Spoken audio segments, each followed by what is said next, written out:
Margaret would have went around to different business people, and if there was any leftovers or food, she was a regular sight in the streets of New Orleans with her cart, picking up food for the children and the children alongside her as well.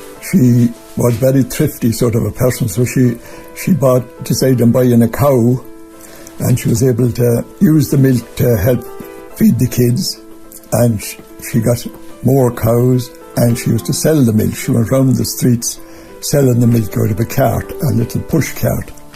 She was a great woman for raising funds for anything they wanted, you know what I mean? So she was a good negotiator. She brought the children out for a walk out the country, and came across an old house in bad repair, and there was an old man living in it, and he was a bit contrary. They used to call it Old Withers. They reckoned it was haunted.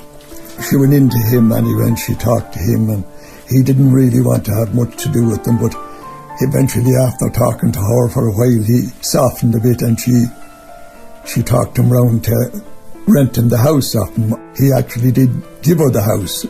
They decided to open up an orphanage, and she moved into it right away nearly and brought in the children, but it was in very bad repair.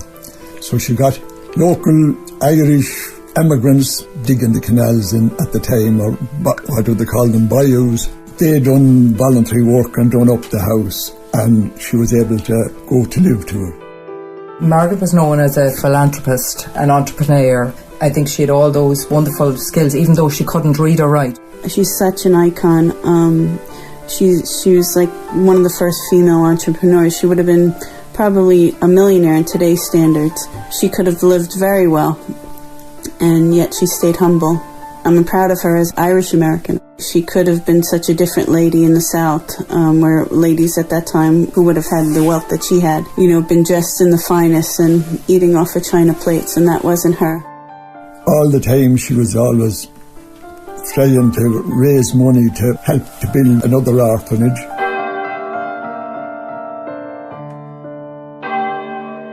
She raised money to build St. Patrick's Church, and I think they are still standing in New Orleans. And she was a very thrifty type of person, and any money she had invested it in a bakery. And this bakery was owned by a German, and the bakery got into trouble and went bankrupt. So instead of taking her money out of the bakery or looking for whatever she could get out of it, she took over the bakery.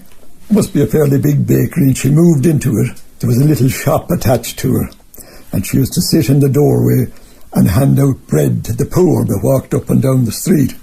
And they'd all come, and she was very shrewd, so she used to, instead of giving them a loaf, she'd break the loaf in two and give one to you and one to you, share them, so as they couldn't go and sell them.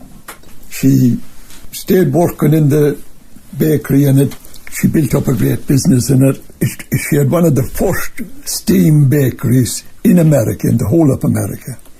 And it takes up, the photographs of it takes up a whole block. And just all that wrote over the door is Margaret's Bakery. Used to make biscuits and all that.